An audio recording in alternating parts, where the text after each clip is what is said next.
to the Ink Sync. I am Annie. I'm Kaylee. And this is the publishing podcast for the rest of us, where we are covering season 2 of the Ink Sync. I'm so excited. Yay! Kaylee just spilled coffee everywhere. We're going to sure give her did. a second. I'm doing great, you guys. I'm doing awesome. Actually, it didn't go too far over there. I just spilled it on myself. This is just going to end up in our beautiful library of liquid sounds. I'm sure it was a lovely sound. We always collect wonderful Foley. As a publishing podcast, that's what I'm the most proud of for us. All right. How you doing, Kaylee?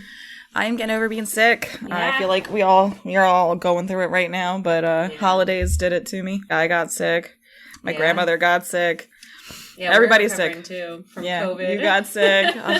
Yeah, I think so far it's me, Annie, your husband, and my grandmother that have confirmed. Yeah, got the Rona. We're covering now, and season 1 is over. For new listeners, you can go back. The last couple episodes are some of our favorite episodes from 2022, and now we're in 2023. It's season 2. Our most daring arc ever. I want to thank everybody who listens to the show so much. You guys are awesome. We are more than one person's favorite podcast on Spotify. And we're actually more than 2 people's, and we only have like 2 mom listeners. So thanks, guys. And neither of them listen on Spotify. And nobody, they're not great at these Spotify. are non-moms who are listening to our show. This is amazing. And we are in the top 10 podcasts for more people. It's in the double digits. It's incredible. Like, we started this podcast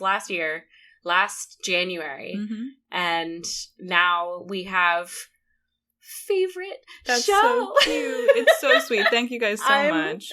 Like, I'm blown away.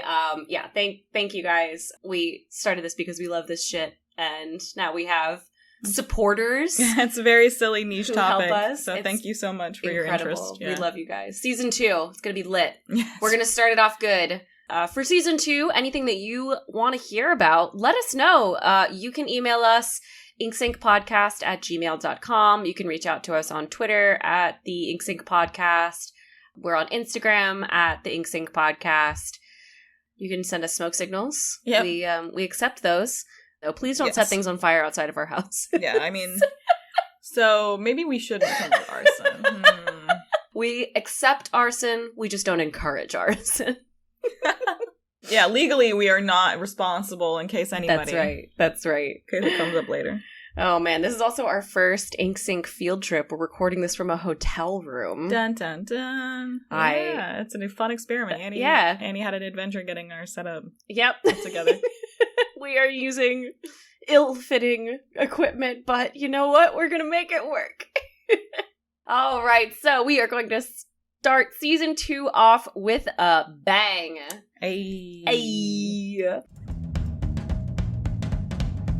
So this first story, I wanted to start us off with something funny. I'm sure we've all thought about this. Like, who would you want to hang out with? The New York Times asks authors, modern authors, in all of its book interviews, who would you invite to a dinner party? What author would you invite to a dinner party? I thought it was a really cute exercise. What do you think? Who would you invite to? I knew you were going to ask, so I prepared my answer. Good. And this is just you stalling, so you don't have to answer as quickly. But I would invite Terry Pratchett, Diane Duane, and Tamora Pierce. That'll be a fun dinner party. Oh my gosh. I don't know what Terry Pratchett was like in person, but I assume... by all accounts, he was just a very wonderful, genial man. That sounds awesome. Neil Gaiman was a big fan of his, just as a friend. So, and I had to really I was waffling on bringing Neil in, but I can just shout into the wild at him, and he may or may not see it. He is still a person in the world. He does. He still exists. Despite his total lack of social media presence. That's a running joke. Yes, I can. Despite his total lack of social media presence, which is a running joke. Yeah, that's right. He's not on every single platform.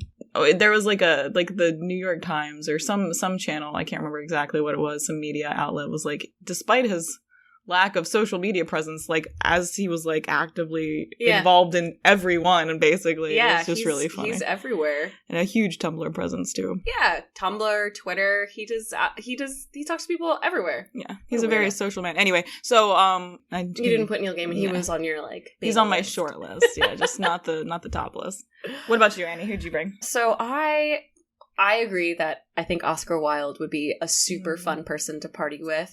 Oh my God, you might get arrested, but it'd be real fun. Right. I want Oscar Wilde, and I don't know, like, whoever Oscar Wilde wanted to bring, like, Dorothy Wordsworth was one of my shortlist choices too, but she was like her brother's like biggest supporter. They were like best friends throughout their whole lives, and like her very detailed notes about their journeys, their walks, like he used those for a lot of his poetry. She never wanted to be published. She's just very good. She did her own poetry. She did her own like travelogues, essentially. Awesome. And they're very good. So he was Oscar Wilde was actually a big fan of both of them. Like they were good. Oh, that's cool. You know who I would have with Oscar Wilde? Stephen Fry. That would be a fun party. That would be a fun party. Again, Annie's looking to get arrested, but listen, I've never been arrested, but I feel like if you get arrested with Stephen Fry and Oscar Wilde at a dinner party, you did it. You go down in history. Yeah, it's true. Your dinner party goes down as probably one of the best dinner parties of all time. I did appreciate that one person in this article. We'll post this article in the show notes that said, listen, authors don't have dinner parties. We're not social like that. And the person was like, okay, but like, who would you invite if you did have dinner parties? It's true. Make it up. You are an author. You're like, use your imagination. Pretend exactly. There were some good answers. I liked some of the answers on there. There were some good ones. Yeah, I was being a little bit pedantic as I was reading through. Someone said Shakespeare, but he has to speak modern English, and I was like, pushing up my glasses. I was like, actually, that is modern English. Technically, Middle English is Chaucer. I didn't say that out loud, but I felt it in my bones that I should never say it out loud. But now I'm sharing it with all of you guys because we're friends, aren't we? Yeah, this is the circle of trust, Annie.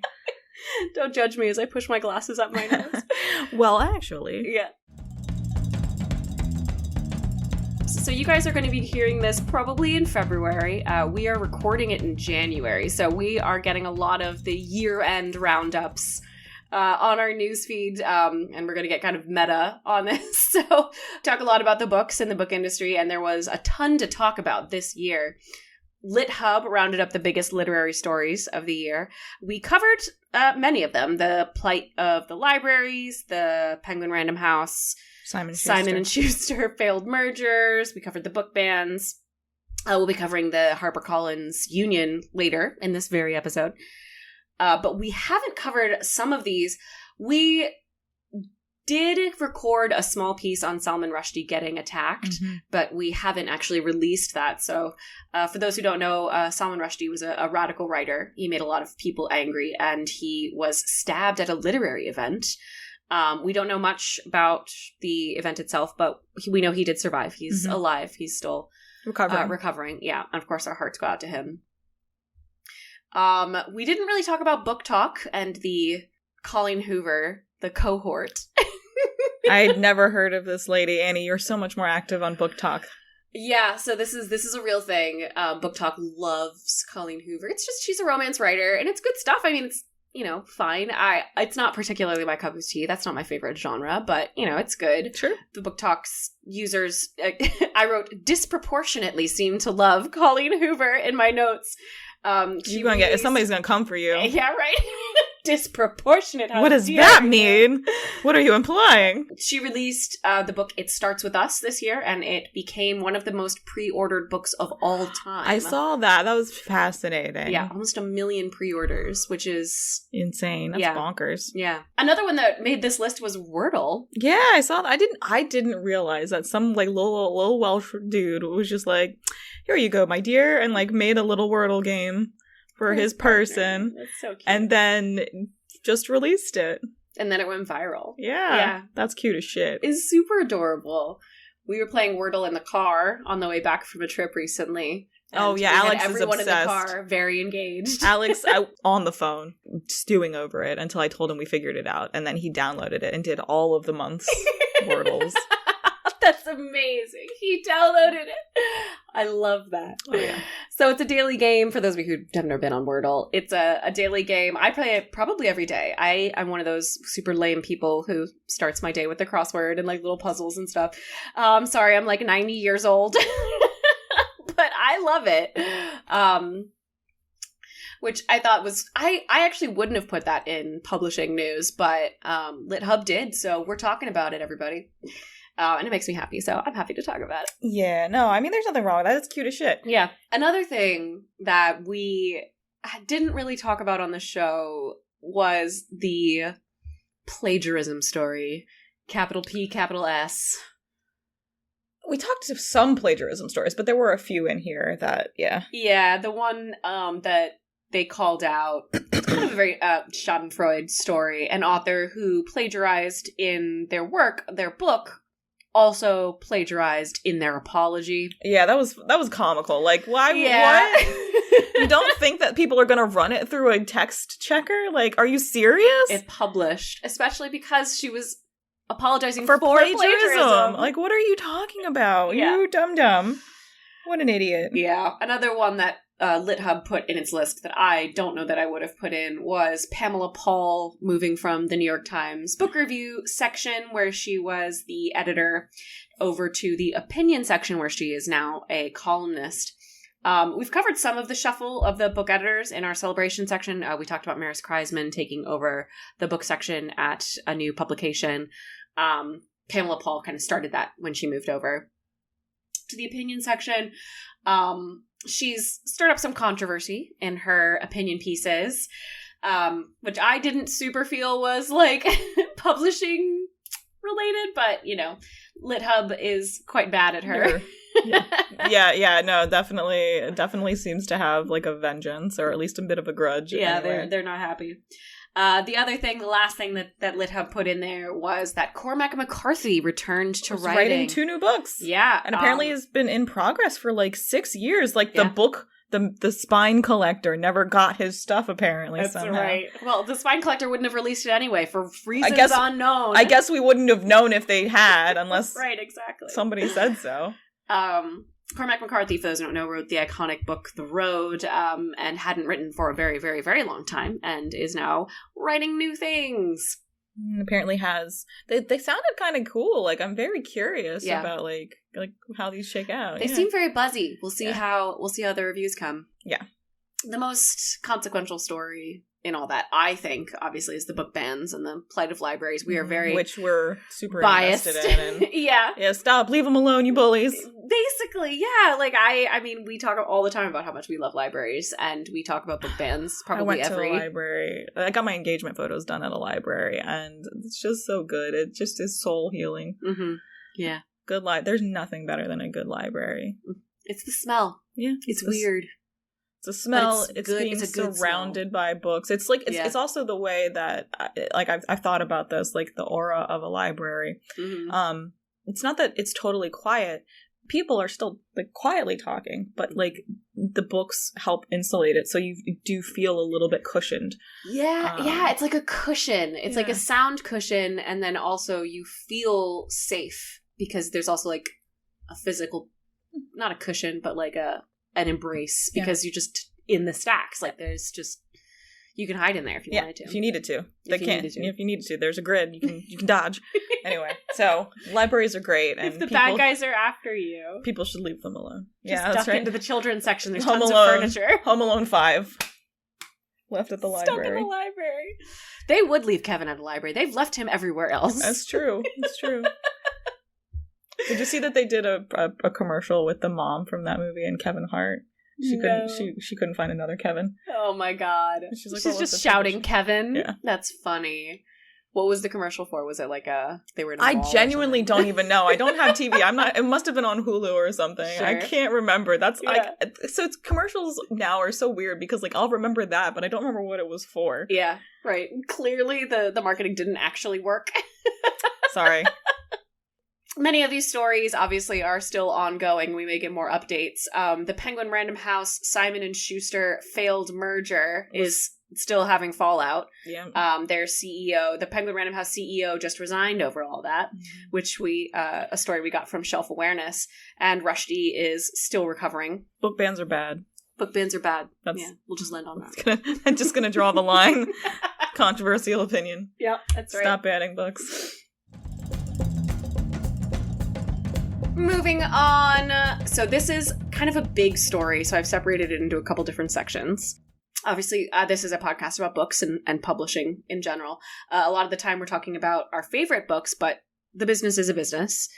And it's got, employees and buildings and debts and policies and cubicles like any other big American business. A lot of the things are sort of coming into a head in that business right now. There are a lot of stories we're referencing here. Some good work from Publishers Weekly, The Guardian, and the New York Times. Publishers Weekly did a deep dive on the state of the actual employees and the corporations, and the state was kind of worrying. The number of employees in the New York publishing business fell. Whether they were publishing books, magazines, or newspapers, all of them fell. And while women and men are pretty evenly split in author numbers, about half of authors are women, about half are men. They are not paid nearly the same. Yeah. And surprising one. Writers are earning less than $10,000 a year from their writing on average, which is not enough to live on, at least where we live. And so is it? No, it was the median salary, not the mean. Oh, sorry. Sorry, half of writers are earning less than $10,000 from their writing, which is not enough to live on. And the number of people writing full or part-time has fallen. And women are earning about 40% less than men on average, which is quite upsetting. This is a quote from the Guardian article. Dan Conway, CEO of the Publishers Association, said that authors are the heart of our industry, and publishers work tirelessly to try to ensure the work of the writers they publish reaches as wide an audience as possible. They want authors to find success for their work and to reap its many rewards. As with all creative jobs, it is a popular and intensely competitive profession to pursue. Earnings are not linear, and often they're at their highest in the first years of publication, he added, noting that, quote, traditional, unquote, publishers are paying more than ever. He did, however, agree with the report's observation that newer publishers need to pay writers fairly, too. And magazines aren't doing much better. Sadly. It's true. It was just fascinating. Like, I don't know if it's a matter of them not doing, like, well versus them not being given the platform. This piece, like, we were talking about, like it sold very well. Right. Like, if they had just made a couple of different decisions that didn't compromise the quality of, like, the actual content so much as the presentation and, like, making it a little more accessible. Yeah, this New York Times article was about a literary publication, a literary magazine that had folded, and it went through pretty much line by line, like all of the actions it had taken as a business, and it had been given as great much reviews. Yeah, as much opportunity. It had, invested in its writers. It just wasn't fiscally viable, and it seems like the people backing it just kind of gave up on it after 2 issues. Yeah. The third one is there. They just aren't going to sell it. It's like Batgirl. It's like, it's done. It's just, we're never going to see it. So mad. So mad. Yeah, it's hard. It's hard for magazines to make profits.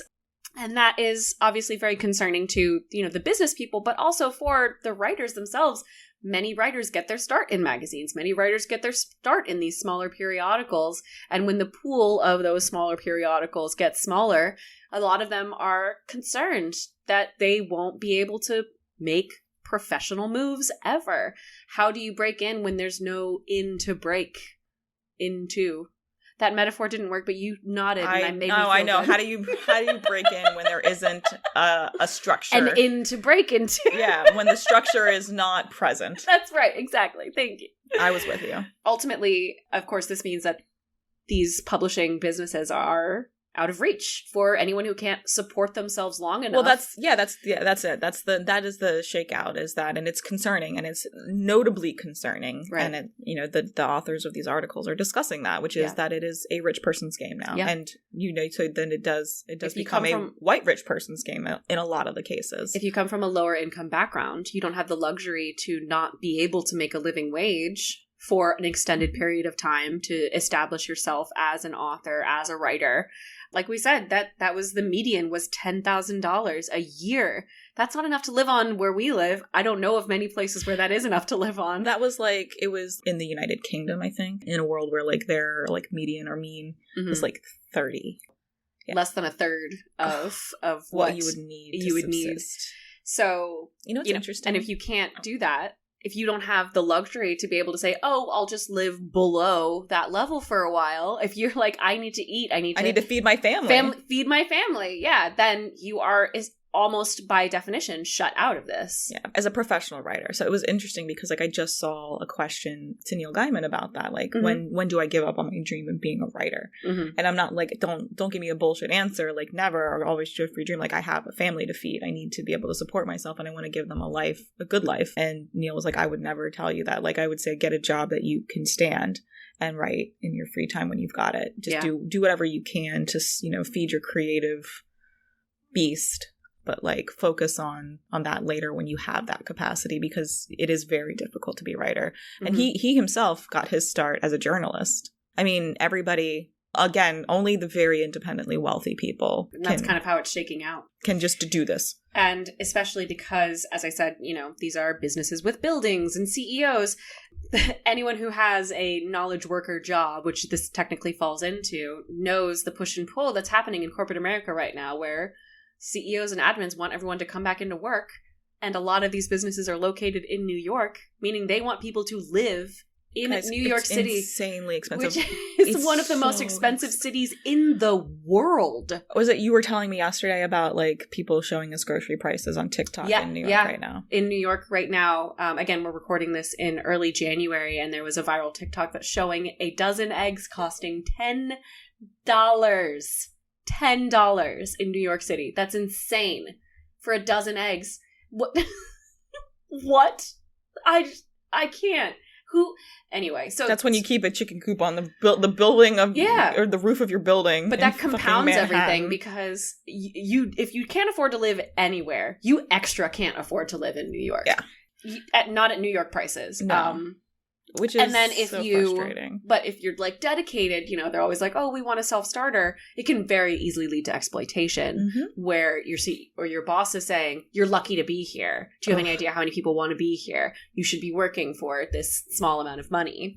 And that's the slippery slope that we end up with. We've talked a little bit about publishing workers having other sources of income too, and specifically about how that ends up with conflicts of interest. If you're a journalist and you're writing about something, but then you're also being paid by, an advertiser to write about something similar, that's a conflict of interest. How do you deal with that? But you also need money. Like you need to be able to feed your family. Feed yourself. It's a real problem. Support your rent.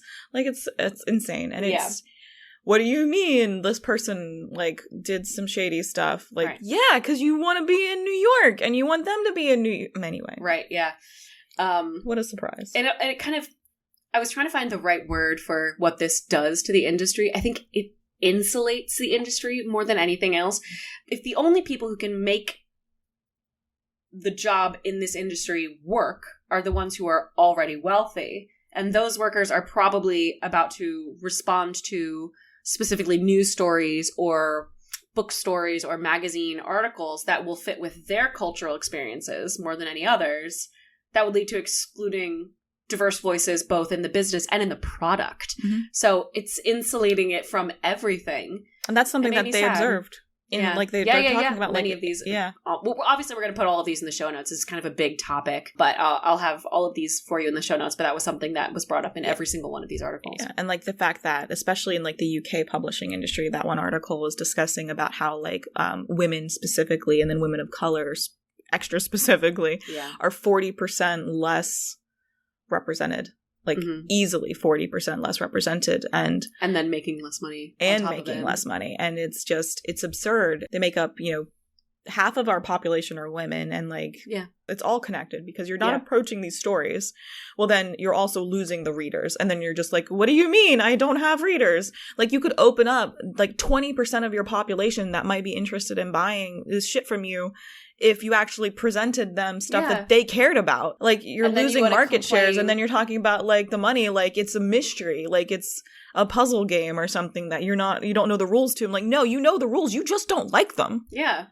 And we want this industry to succeed. To be clear, we love books. we want to talk about books, and I did appreciate in I don't remember which one of these articles because memory is kind of blurring together. There's so many of them. There were a lot. But I did like how independent presses are coming in to try and pick up some of the slack, but they kind of are failing with paying the authors at a commensurate rate, which is like really sad. But they're trying, and I think that they know their blind spots. So hopefully this gets better in the future, but maybe it won't.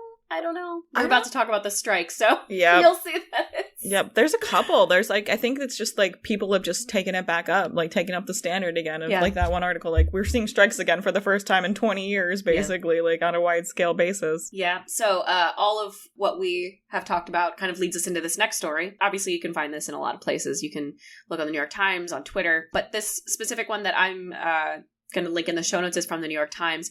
HarperCollins, one of the biggest book publishers in the U.S., saw its employees walk out in November, and the strike is still ongoing. It paused for the holidays basically, and now it picked back up 2 days ago. They were like, peace, and they just have been out there literally on the picket lines since then. That is dedication.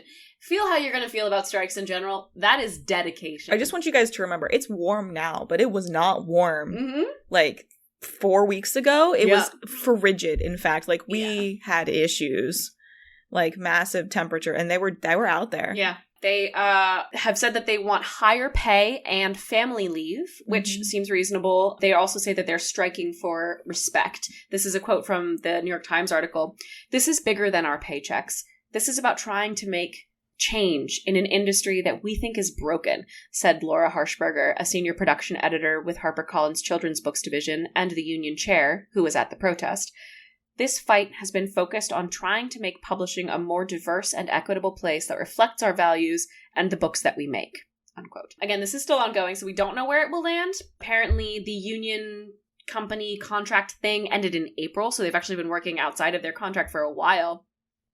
I think it's probably likely that they'll get the family leave that they're looking for. At least. Hopefully they'll get raises. I mean, well, I think, and it'll be nice. I think there was an indication that HarperCollins was negotiating that. I just don't know if they've met their actual stated request. So it seems like there's a little bit of a back and forth here. HarperCollins says that they will continue negotiating in good faith. I don't know what's really going on here, if the negotiations are still happening or if they aren't, or what. Yeah, it's a little different stuff in here. Yeah, confusing. Yeah, obviously we're a little bit biased. We have talked before about how we support unions in general. And we think that, again, we just outlined every problem in the publishing industry. And it would really help if people could make a living wage. So it also, I mean, it's like, okay, so speaking of why we need unions, like all these venture capitalists and then larger companies that started as such and now are like conglomerate owners of massive media empires that are just gobbling up those smaller companies. Like, they're coming in and scalping the talent. They're cutting, media outlets and organizations in half, essentially. That's one of the other articles that we'll be posting in the show notes, was from somebody in this vein who was advocating for unionization, which was able to go through. It was from Gawker, I believe. People need to be protected, and especially in a capitalist society, you don't have a real bargaining power unless you have a collective bargaining power. There's not enough legal protection in the same way that, like, in the UK and the European Union, like when Elon Musk tried to fire everybody in Twitter in the UK and the EU branches, like, that's going to be shaking out for years.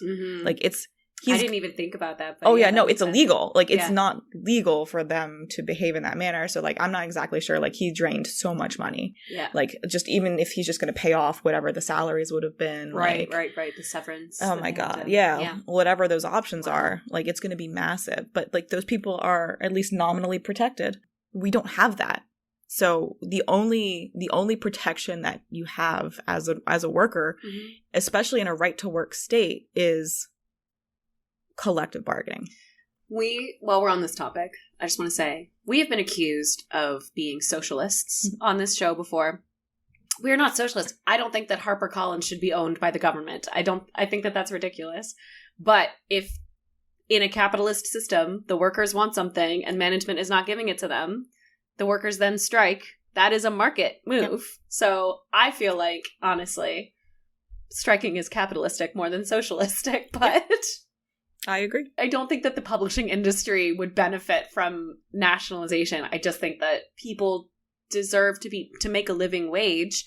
This woman was the senior production editor with the children's books division. That's not an entry-level job. And especially living and working in New York, she needs to be able to live in New York. Absolutely, I believe that they should have more money than they are having, especially when HarperCollins making record profits. Making billions last year. We'll move on. I feel like we've made our stance on this topic very clear. Again, we're very biased, and we, have never made a secret about that. But I think that, this one is one of those ones where I think the right side of history is going to be the strikers here. Let's go to some good news. Yeah. Independent booksellers getting money. Yeah. I'm always happy about this. Thanks, James Patterson. Yes. We always want to celebrate wins for the little guy. We've kind of talked about this a little bit. Independent bookstores have had a rough go of it lately with the pandemic and then, in general, the slowing down of sales at brick and mortar stores due to just the internet existing. Yeah. And generally, just the state of the economy. And of course, shameless plug for bookshop.org. If you want to buy a book online, go to bookshop.org, get the book, and then you can select your local bookstore that they will get credit for the sale and they will get a little bit of a commission on it. So the prices are similar to buying a hardcover book on Amazon. And we have a bookshop storefront.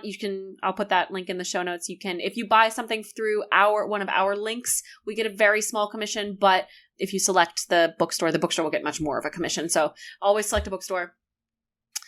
This story comes to us from Shelf Awareness. Author James Patterson, one of the best-selling authors of all time, selected 500 independent bookstore employees to get an award of $500 each, which is fantastic. It could go a long way to helping the booksellers. So much money into that. He does it every year. He does it every year. Good for him. That's awesome. I'm glad he's giving back. James Patterson gives us a lot of hate for all the things, but this is a good thing, and I'm happy that it's happening. He built up his empire, essentially, and he's got the formula, he's got the essential author stables where people are getting used to finding, a way to do it. They're building those relationships and building those connections and trying things out. Mm-hmm. I think it's really cool that he at least, even if I don't know him personally, it could just be lip service, but the optics are better than many other people in the industry. For sure. Good for you. Yeah, that's awesome. Good for you. Moving on to our favorite news section, women and minorities, killing it in publishing. This might be a little bit of a shameless plug for a fellow podcast. I don't know these people. I just love this podcast. It's called Missing Pages. I just found out about it on this article, and now I'm going to listen to everything. It is it's so cool. Good. The first season's all done, so you can just listen to it straight through. Beth Ann Patrick, who is a book critic, her podcast about scandals in the literary world. Dun, dun, dun. Season 1 just wrapped, and I highly recommend it. If you love our show, you will definitely love this. It doesn't all the way cross the line into true crime, but it's very salacious, mm-hmm. and they're all absolutely fantastic episodes. Congrats to Beth Ann Patrick and the entire Missing Pages team. Keep on sparkling. You guys are doing awesome. And also keep exposing these shitbags. Do it. They didn't do an episode on the Spine Collector, but I bet it's they did a bunch. Because they don't have enough information yet. Everything, the case is still being prosecuted. Yeah. They probably want to wait. Yeah. Oh, it's good. It's good. And Beth Ann Patrick's been in the industry for a super long time, so she's calling up her old friends to be like, "Give me what the goss." Is this like? Yeah, it's super cool. And now for our favorite non-news section, Kaylee. What are you reading? All right. So I did pick up, to be fair, there was a reason I said that book had been opened again. I did pick Gideon the Ninth back up. Okay. Mainly because I really Stay tuned for part 9 of Kaylee picking Gideon the Ninth back up. I picked it up. I may not put it back down. We'll see. I've been carrying this around with me on all of our trips because if I read another book, I've told myself it has to be this one first. And I have a new T. Kingfisher book I got for Christmas. So it's in the back burner. Oh, yeah. Like, I have to read this one so I can read that one. So I'm, like, trying to, like, bribe my little brain goblin. It's been a year since you've had this book. Like, my little goblin. So the reason I want, like, okay, guys, Gideon the Ninth. By the way, I'm not forcing Kaylee to read this. She's chosen to make this her mountain to climb. I know. It's because I actually think it's a really cool book, and also the T. Kingfisher book I have. Mm-hmm. Nettle and Bone. Mm-hmm. Yeah, it's about a sister princess who wants to save her sister. Like, her sister's married to a shitty prince, and she has to, it's like a fairy tale style, but with the T. Kingfisher, like, down-to-earth characters, and so she has to, like, go through the magic bullshit of, like, the 3 impossible tasks. It's like the truly annoyed moment. But then also still go, like, and that's just, I love her characters, I love her approach to magical realism, and so, also, like, sisters, like, saving each other. It's fucking great. Anyway, so I'm gonna bribe myself with that book and finally read Gideon the Ninth. Okay. So again, I've picked up and I've read about a page of it again, and Gideon is hilarious. To be fair, like, the book is very funny when I'm reading it. I just haven't gotten hooked into, like, what's the next thing yet. It will happen once I get a little further in. I know it will. I just have to get that far in. So I'm the problem. It's me. Hi. I'm the problem. Anyway, so we all know where I just went. Annie, what are you reading? Funny enough, I just finished book number 3 of that series, Nona the Ninth, and it's fantastic. So the protagonist of this one is like an 8-year-old. Well, she's mentally 8 years old. I think she's physically like 19 or something. But she is like basically living in like a YA book while everyone else is living in like this political intrigue, sci-fi necromancer thing happening. So as the reader, you're like caught up in her and her like friends who are stealing all of her fruit and how she's gonna get back and do her stuff, and like how the city is very silly and everyone's trying to curry favor with the teacher so that they can walk the dog, and it's like really cute. The dog's name is Noodle. Oh. And Noodle does survive to the end of the book. Oh, thank God. And in fact, Noodle is put in peril, and Nona is inspired to save everybody because she has to save Noodle. Oh. They're in a car at one point, and they're like, are we gonna die? And someone's like, Nona, Noodle's in the back, and she's like, oh, not Noodle. And then she saves everybody. It's fantastic. That's not even a spoiler. It's very good. That's cute as shit. Noodle also has 6 legs, which makes him the best dog. And when he gets scritches, his middle legs come up to. So that's cute as shit. You don't get to read about Noodle until you finish Gideon and Harrow. All right. More bribery for my brain goblin. Yeah. But I thought it was a really interesting way to tell a story because you're like hearing it from the mind of a child, but you are also getting like the dialogue that she's overhearing because she's a kid, so she's like sneaking up on all the adults and listening to their conversations. So you, as the reader, who are like immersed in this like wider story that's like this galactic war and the necromancers and the people that they're fighting, who don't show up in Gideon the Ninth, really, so you don't have to worry about them.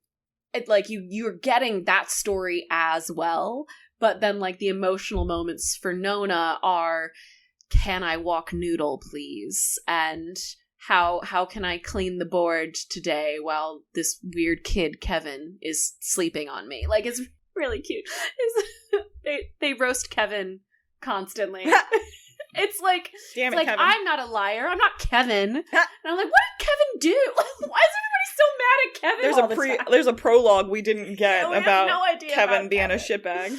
But it's fantastic. Highly recommend. And there's a lot of really interesting, and I think she's doing it on purpose. The author is a queer woman, and she does a lot of exploration about gender and pronouns in this book. And when someone says they, because in this universe, 2 people can inhabit the same body. Mm-hmm. So you can mean they in a singular and plural. Okay. Yeah, and it was really interesting. And some people are genderless, and some people are, women who happen to be stuck in a man's body, and still, expressing who she is as a person. Sure. And it's like really, really fascinating stuff that's happening.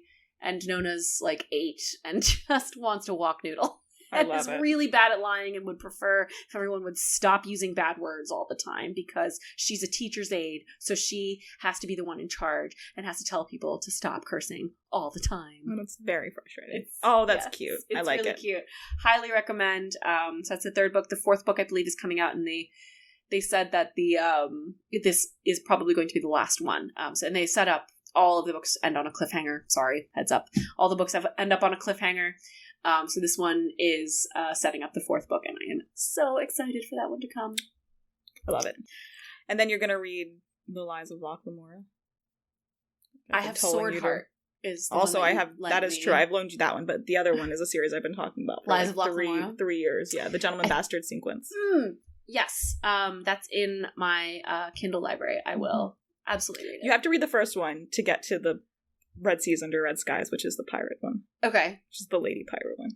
So good. Love it's like it's genuinely so. The books are good. Like I will say that so far, the order of books that I liked the most, it was number 2, number 1, number 3. Oh, interesting. Order. I love when that happens.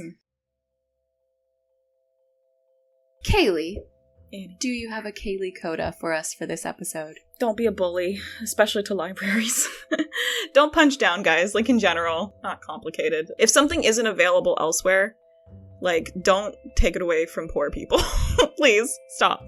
Like, think about what you're doing for, like, 2 seconds. Impulse control. Like, we can't control the world, but you can control your own actions. So just, like, a little impulse control will go a long way to kindness. Just in general.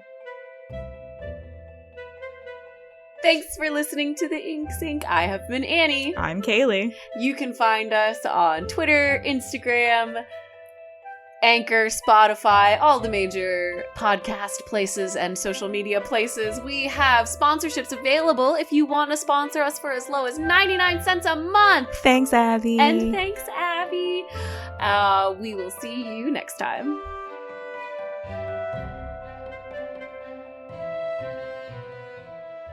You can maybe try to make something out of what word vomit I think just it'll happened. Be wonderful. Okay, we'll have like the beautiful piano music over it. Okay, good. Which we always do. I can read that poem from Tumblr if you want and make you cry again. No. It's noon. I can't cry again. I did it last Crying hours are over. Crying hours are over. It's not dark yet.